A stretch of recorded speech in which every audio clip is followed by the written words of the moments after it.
नमस्कार, top Gallant academy के इस डिजिटल प्लेटफॉर्म पर आपका स्वागत है।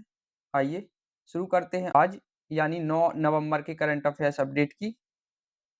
इस वीडियो लेक्चर की पीडीएफ आपको हमारे टेलीग्राम चैनल से प्राप्त होगी, जिसे आप इस क्यूआर कोड को स्कैन करके या डिस्क्रिप्शन में लिंक के थ्रू ज्वाइन कर सकते हैं।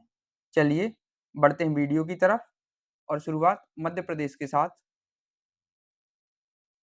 जहां प्रदेश को ग्लोबल फिशरीज कॉन्फ्रेंस जो कि अहमदाबाद में आयोजित हुई थी, में प्रदेश के सिवनी जिले को वेस्ट इनलैंड डिस्ट्रिक्ट का प्रथम पुरस्कार प्राप्त हुआ है। फिशरीज से संबंधित अन्य जानकारियों में प्रदेश में 4,40,000 हेक्टेयर जल क्षेत्र में मछली पालन किया जा रहा है। इसके साथ ही बालाघाट जिले की प्राथमिक सरस्वती मछुआ सहकारी समिति को मछुआ सहकारी समिति की श्रेणी में दूसरा पुरस्कार मिला है। यह भी महत्वपूर्ण है। अगली चर्चा मध्य प्रदेश फटाफट में मध्य प्रदेश रणजी टीम के कप्तान शुभम शर्मा की, जिन्होंने अपना प्रथम दोहरा शतक रणजी में पूरा किया है। प्रदेश के बाद अब चर्चा राष्ट्रीय स्तर की, जहां भारत ऑस्ट्रेलिया की सेनाओं के बीच संयुक्त सैन्य अभ्यास ऑस्ट्र हिंद का तीसरा संस्करण आज से महाराष्ट्र के पुणे में विदेशी प्रशिक्षण मोड में आयोजित होगा। इस अभ्यास का आयोजन 8 से 13 नवंबर 2024 तक किया जाएगा। अगली खबर एक योजना से संबंधित है जो हाल ही में चर्चा में है। प्रधानमंत्री इलेक्ट्रिक ड्राइव क्रांति in innovative vehicle enhancement PM E drive योजना, इसका प्रारंभ 1 अक्टूबर 2024 से तथा यह 31 मार्च 2026 तक लागू रहेगी।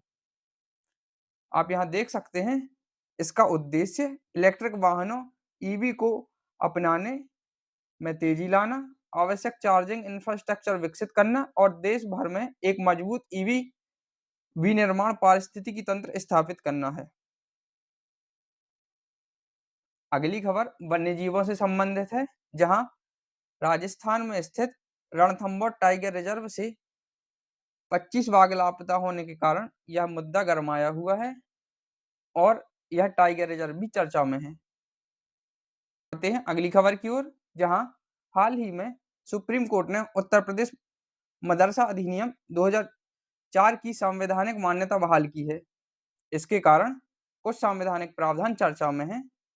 इन प्रावधानों को जानने से पूर्व इसकी भूमिका जानना आवश्यक है, जहां कुछ दिनों पूर्व इसे इलाहाबाद हाई कोर्ट ने इस अधिनियम को असंवैधानिक घोषित कर दिया था तथा इसे धर्मनिरपेक्षता पर हमला माना था। लेकिन हाल ही में सुप्रीम कोर्ट ने इसे शिक्षा के बुनियादी अधिकार के तहत संवैधानिक माना है और इसकी मान्यता बहाल भी की है। अब जानिए चर्चित प्रावधान।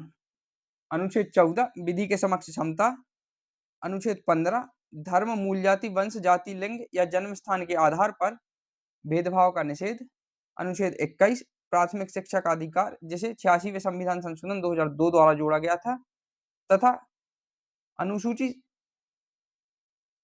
तथा भाग 7 की संघ सूची की प्रविष्टि 66, जिसमें उच्चतर शिक्षा से संबंधित प्रावधान है, तथा समवर्ती सूची की प्रविष्टि 25, जिसमें शिक्षा से संबंधित प्रावधान है। यह भी चर्चा में रहे हैं। आप कमेंट बॉक्स में बताइएगा कि संघ सूची, समवर्ती सूची और राज्य सूची में कितने कितने विषय हैं। राष्ट्रीय के बाद अब चर्चा अंतर्राष्ट्रीय स्तर की, जहां केंद्रीय पेट्रोलियम एवं प्राकृतिक गैस मंत्री हरदीप सिंह पुरी बीते 4-5 नवंबर तक आबू धाबी में आयोजित अंतर्राष्ट्रीय पेट्रोलियम प्रदर्शनी और सम्मेलन 2014 कार्यक्रम में सम्मिलित हुए। चलिए वीडियो के अंतिम भाग में चर्चा करते हैं कल यानी 8 नवंबर के करंट अफेयर्स के रिवीजन क्वेश्चन की, जहां पहला क्वेश्चन आकांक्षी जिला कार्यक्रम की शुरुआत कब हुई थी? Option number A 2017, B 2018, C 2019, D 2020। इसका सही आंसर है ऑप्शन नंबर बी 2018। जनवरी 2018 में यह केंद्र सरकार द्वारा शुरू की गई थी। दूसरा क्वेश्चन है सीतापुर हनुमना माइक्रो उद्वहन सिंचाई परियोजना किस जिले से संबंधित है? Option number A Sidhi, B Sagar, C Gwalior, D Mandla. इसका सही जवाब है option number A Sidhi. Question number 3, नवंबर 2024 में वार्षिक भारतीय सैन्य विरासत महोत्सव का आयोजन कहाँ किया गया? ए नई दिल्ली, बी मुंबई, सी लेह, डी गुवाहाटी। सही आंसर है ए नई दिल्ली। क्वेश्चन नंबर 4, तूफान राफेल से हाल ही में कौन सा देश प्रभावित हुआ है? Option number A Taiwan, B Cuba, C Japan, D संयुक्त अरब अमीरात। इसका सही आंसर है ऑप्शन नंबर बी क्यूबा। हाल ही में अंडर 19 मुक्केबाजी चैंपियनशिप किस देश में आयोजित हुई? Option number A America, option number B England, option number C Japan या डी फ्रांस। इसका सही आंसर है ऑप्शन नंबर ए अमेरिका। आज के लिए इतना ही, मिलते हैं कल अगले वीडियो में। तब तक के लिए आप जुड़े रहें टॉप गैलेंट एकेडमी के साथ। धन्यवाद।